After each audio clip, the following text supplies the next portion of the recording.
Ian Hardie. For about 10 years, I worked at London Business School, finished up as the Associate Dean for Executive Education.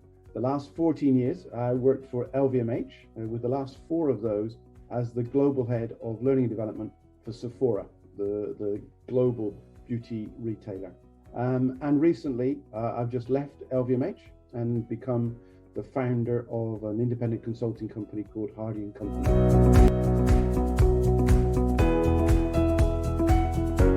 You can see that I've got some experience from my grey hair.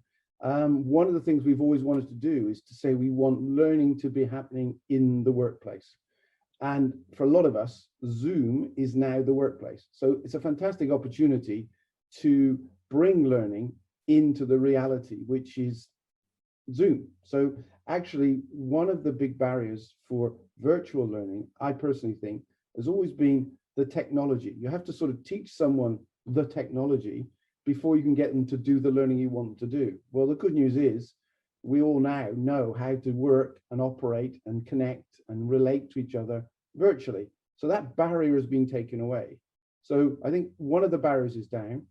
The next option is to think, if the barriers are down, what are the triggers? How can we encourage people, motivate people to want to learn and to see what the impact of learning is? So I think it is a fantastic opportunity, but face-to-face learning will not die completely. There are some things that you have to see somebody right up close to be successful with.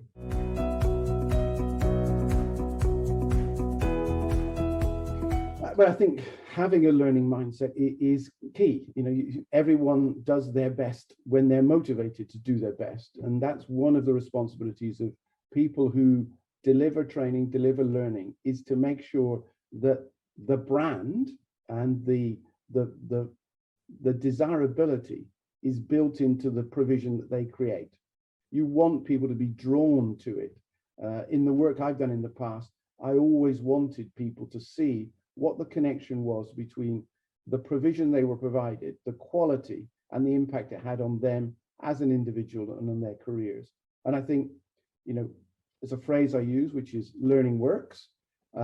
If people see what impact learning has, then they're motivated and drawn to it. So I think that's one of the keys, is to make sure that people can understand what will happen if they engage in learning and what will happen if they don't, what they miss out on, what is the missed opportunity.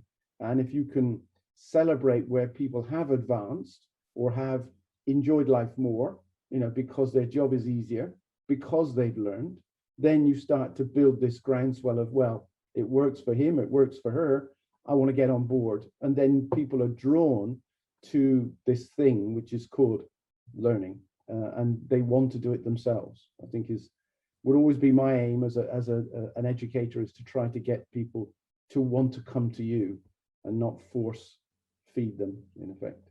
I think we're seeing 2 or 3 different trends. One is that we're seeing the modularization of learning, in the sense we're breaking it down into smaller and smaller chunks, often specifically for a particular challenge you're facing at work, which I think is positive.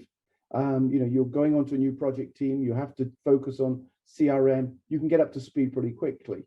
What we don't want to do is to have that modularization take away from people the interest and fascination with what I might call long-term learning, broader curiosity, finding out about things for the purpose of finding out about things, rather than specifically for my presentation next Tuesday. So I think that's one of the big trends, is this breaking down into maybe nuggets, we might call it. The second is we will see this facilitation and connection with an expert or a mentor or a coach, which is now much easier at a distance, just because you don't have wasted time, which will mean there's more facilitated learning going forward, I think.